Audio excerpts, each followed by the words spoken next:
सदा ही यज्ञों का सर्वोपरि स्थान रहा है। यज्ञ सर्व कल्याण हेतवा, यज्ञ सभी का कल्याण करते हैं। कोई हिंदू, मुसलमान, सिख, ईसाई, जैन, बुद्ध, पारसी, भाई किसी को छोड़ते नहीं है।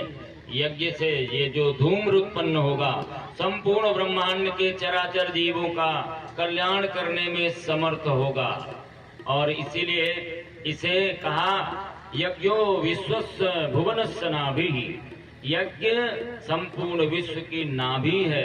यदि हमारे शरीर की नाभि डिस्टर्ब हो जाए तो रोगग्रस्त हो जाता है ये शरीर, और वैद्य लोग इस नाभि को ठीक कर देते हैं तो शरीर रोग मुक्त हो जाता है। ऐसे ही संपूर्ण विश्व ब्रह्मांड की नाभि यज्ञ है। यज्ञ से ही सारा ये ब्रह्मांड चल रहा है। इस धरती में नदियां दूसरे के लिए जल दे रही हैं, इस धरती में गायें दूसरे के लिए दूध दे रही हैं, वृक्ष दूसरे के लिए फल दे रहे हैं। तो उस सृष्टि का सबसे श्रेष्ठ प्राणी मनुष्य है, इसलिए मनुष्य को भी दूसरे के लिए जीना चाहिए, दूसरे के लिए ही जीना चाहिए, और ऐसा जीवन ही सच्चे अर्थों में यज्ञ होता है। गुरुदेव परम पूज्य पंडित श्री राम शर्मा आचार्य, परम वंदनीय माता भगवती देवी शर्मा, और भी ऐसे तमाम महर्षि महापुरुष, दयानंद सरस्वती से लेकर के राष्ट्र यज्ञ के लिए मरने वाले बहुत सारे वीरों से लेकर के, सरदार भगत सिंह से लेकर के, सुभाष चंद्र बोस से लेकर के, सरदार वल्लभ भाई पटेल से लेकर के, तमाम कितने महापुरुष हैं जिन्होंने भारत माता के लिए अपने जीवन का यज्ञ कर दिया। अपने जीवन को दूसरे के कल्याण में समर्पित करना ही सच्चे अर्थों में यज्ञ कहलाता है। ऐसा यज्ञी जीवन हमारे जीवन का अंग बने।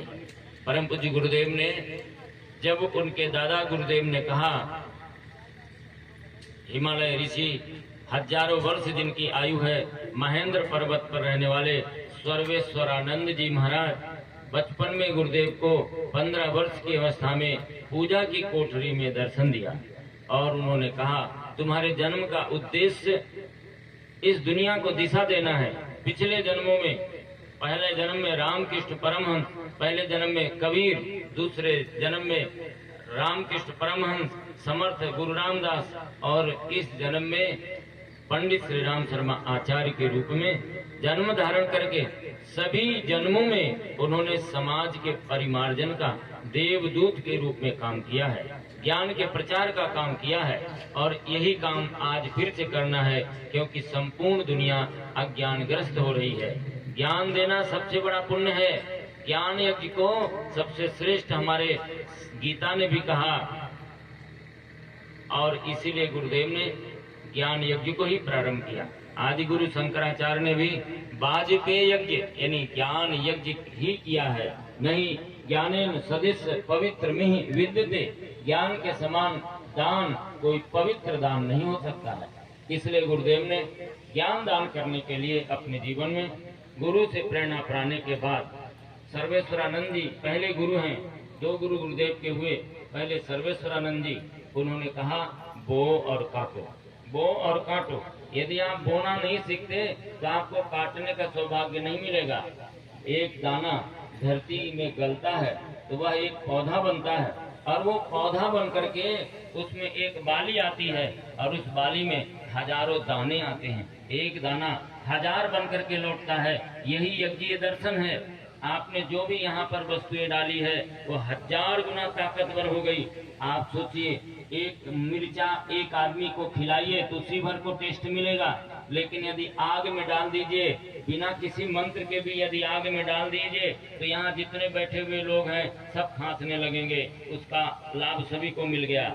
और यदि इसमें मंत्र और इसमें श्रद्धा का समावेश हो जाए तो 1 करोड़ गुना अधिक शक्तिशाली हो जाती है जो पदार्थ आप अग्नि में डाल रहे हैं। पदार्थ कभी नष्ट नहीं होता है, पदार्थ का केवल रूपांतरण होता है। और हमारे ऋषियों ने इस यज्ञ विज्ञान को समझा था। जिस प्रकार की कामना उनकी होती थी, उस प्रकार की वस्तुओं का हवन करके इस विश्व ब्रह्मांड में सर्वत्र परिवर्तन करने में समर्थ थे गुरुदेव ने। इसीलिए इस यज्ञ अभियान को चलाया। और गुरुदेव ने, जब दादा गुरुदेव ने कहा बो और काटो, तो गुरुदेव के पास जो भी था सबसे पहले तो समय लगाया उन्होंने। समय समय समय दिया तो आज कितना बड़ा समय गुरुदेव का हुआ। 80 वर्ष की आयु में 800 वर्ष का काम कर दिया।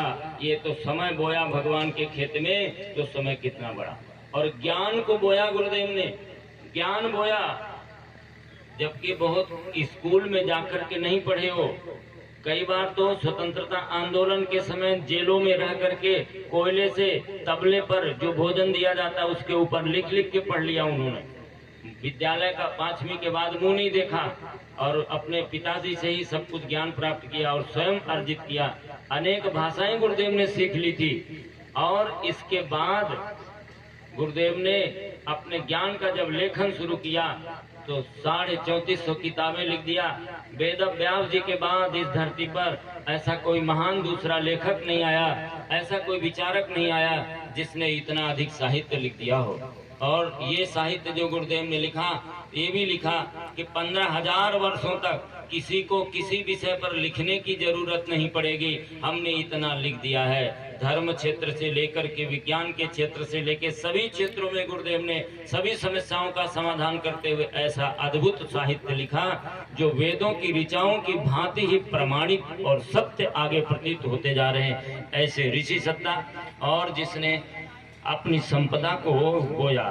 संपदा गुरुदेव के पास जो 1000 बीघे की जमीन थी, तो वो 1000 बीघे की जमीन भी गुरुदेव ने बेच करके आमलखेड़ा में अपना एक बच्चियों के लिए, कन्याओं के लिए महाविद्यालय बना दिया और एक गायत्री माता का मंदिर बना दिया।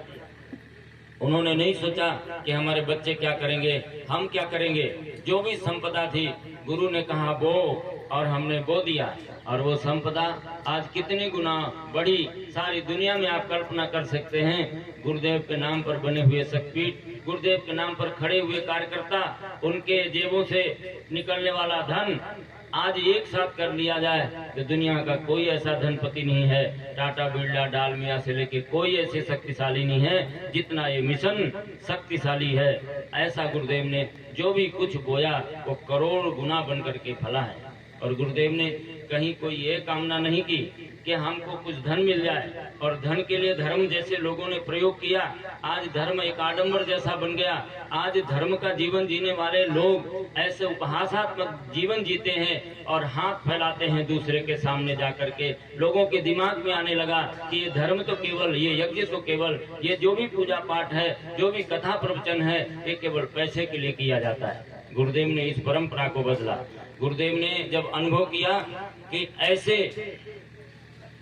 जगत बिरला जी जो सबसे बड़े बिरला ग्रुप के संस्थापक थे, वो जाकर घनश्याम दास बिरला जी वो गए गुरुदेव के पास कि गुरुजी आपका काम बहुत अच्छा है, मैंने सोचा है मैं धर्मादा में 11 करोड़ रुपए हमारे पास है और हम आपको देते हैं। इस 11 करोड़ से आप गायत्री माता, ऐसा गायत्री माता की मूर्ति बनाइए और ऐसा मंदिर बनाइए कि दुनिया में ऐसा कोई मंदिर न हो।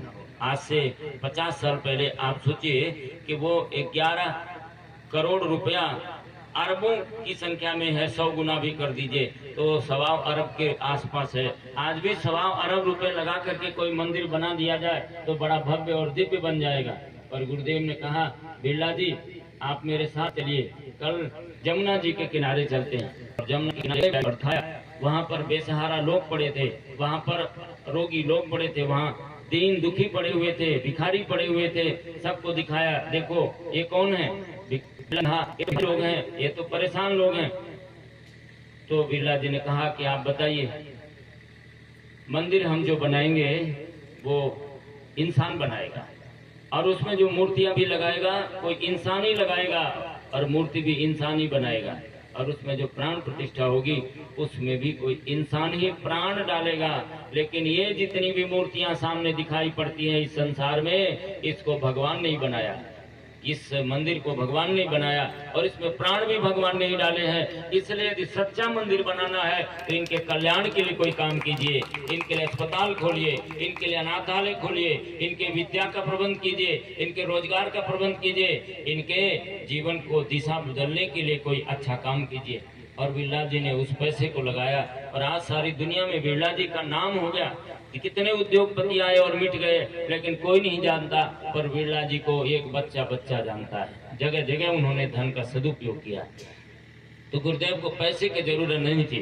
गुरुदेव ने इंसानियत स्थापित करने के लिए इस मिशन को बनाया, इंसान को सच्चा इंसान बनाने के लिए गुरुदेव ने बनाया। और इसी बात को लेकर के हमको एक बीज जैसे गलना है इस मिशन के लिए, तब वह उद्देश्य की पूर्ति होगी। कई बार हमारे भाई लोग और बहनें कहती हम तो बहुत सालों से गुरुदेव से जुड़े हैं, लेकिन एक उदाहरण मैं बताऊं हनुमान जी का। हनुमान जी राम जी से जब जुड़े और राम जी के पंचायतन में उनका स्थान बन गया, जब राम जी का परिवार होता है तो नीचे हनुमान जी भी बैठाए जाते हैं। पंचायतन में स्थान प्राप्त किया तो हनुमान जी ने कितने दिन की समयदान किया था पता है आपको? नहीं पता हो तो मैं बता रहा हूँ, 6 महीने। 6 महीने में सब काम हो गया। मिलने से लेकर लौट के राम राज्य स्थापित करने तक और अयोध्या में बैठ जाने तक भगवान राम जी के 6 महीने लगे। और उस 6 महीने में हनुमान जी ने ऐसा काम किया कि वो राम जी के पंचायतन में शामिल हो गए। और हम भी चाहे जितने वर्षों से जुड़े हों, आज एक समीक्षा करते हुए कम से कम इस पुखराया के इस पूरे क्षेत्र को गुरुदेव के विचारों से, ज्ञान यज्ञ से धरती में स्वर्ग अवतरण करने जैसा घर घर में ज्ञान गुरुदेव का प्रसाद के रूप में पहुंच जाए, चाहे साहित्य के रूप में, चाहे छोटे छोटे यज्ञों के माध्यम से, चाहे किन्हीं भी कार्यक्रमों के माध्यम से घर घर तक गुरुदेव को पहुंचा दीजिए। यही हमने दीक्षा लिया था। जब भी हमने दीक्षा लिया था गुरुदेव से, दीक्षा का मतलब ही क्या होता है? दीक्षा 2 शब्दों से मिलकर बना, दीक्षा, दी और इच्छा।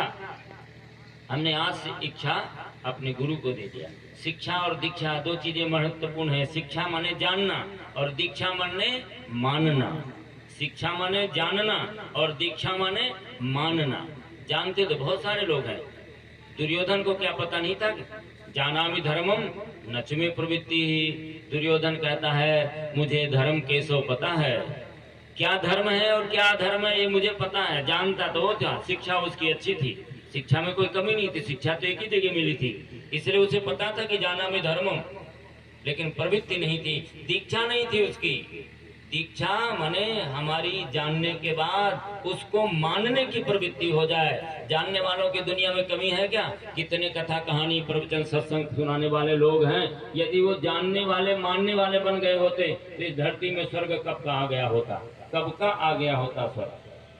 7 ऋषि सारे ब्रह्मांड को ठीक किए थे, सप्तर्षि जिनका नाम जानते हैं। और आज हम 1 करोड़ की संख्या में केवल धर्म पर जीने वाले संत साधु ब्राह्मणों की संख्या जोड़ दीजिए तो और करोड़ों में हो जाएगी। केवल साधु और संत जो आश्रमधारी है या समाज के ऊपर जीते हैं, उन्हीं की संख्या 1 करोड़ से अधिक है।